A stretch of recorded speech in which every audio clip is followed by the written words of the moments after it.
Hi, welcome. In this video, I want to respond to the latest and greatest from Zak George as he continues to show his true colors, so to speak, as his ideological mask continues to slip by way of bringing in this woke ideology.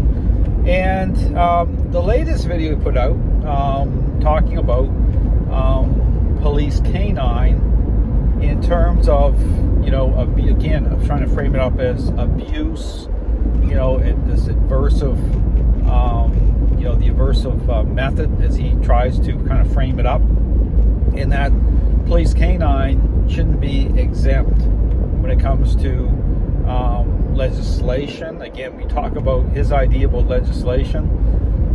Don't be deceived, okay? His idea about legislation is this woke, force-free agenda, which has nothing to do with truth. It has nothing to do with a real standard. I talk about that.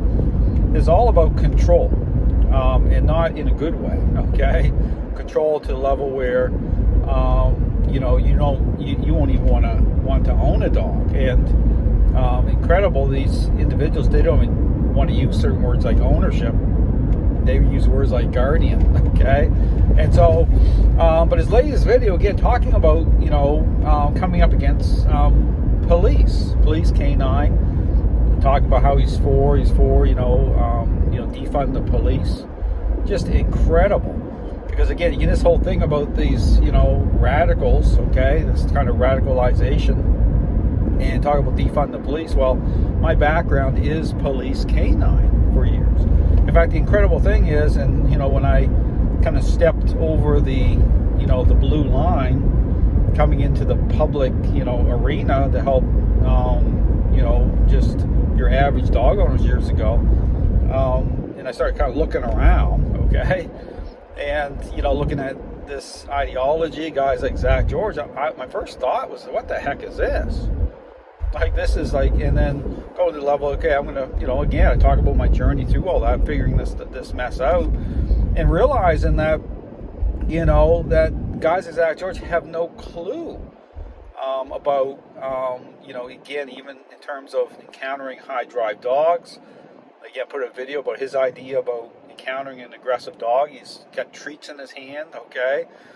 And I talk about this issue about, bribery. I talk about this issue about why people get blindsided when dogs can look a certain way and not be. I go through all of it. And meanwhile, understand Zak George's whole background, and he talked about his, experience, his level of experience. He come out and admitted this is through Petco, okay. And then, but understand that. Again, I get into this whole thing. It's not about, you can have very little background that way and still know what you're talking about. Okay, so I don't want to diminish that way, but it's interesting how he attempts to come off a certain way, and then when he makes certain admissions about things, you discover, well, hold on here a second, this guy is really playing a shell game here.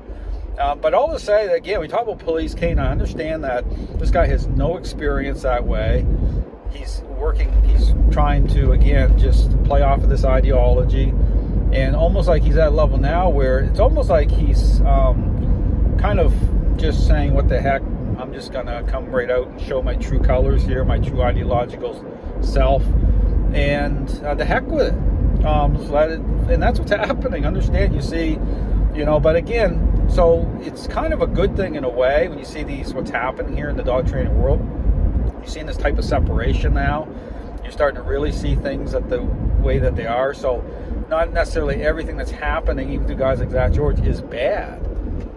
It's just showing you truly, because then I think people are starting to get it, say, hold on here a second, this guy's talking, he's bringing up certain topics here that are totally, he's just spinning them. It's not, they lack facts. They lack, proper context. Well, guess what? His whole ideology lacked facts and context. So why would anyone be surprised when he's bringing in other things? I talk about that slippery slope as well, that, and this is the dog training world. This is really the whole kind of, frames it up to say, well, truth is subjective. You know, there's more than one way to train a dog. That doesn't even make sense. Okay, this comes off of this, you know, appearance-based, you know, ideology or narrative in which people are motivating dogs using treats at the very beginning, and so it completely lacks any depth. It does not connect dots properly. It doesn't even consider the role of influence and control, beyond just appearances, beyond responses, and the collateral damage of all of that.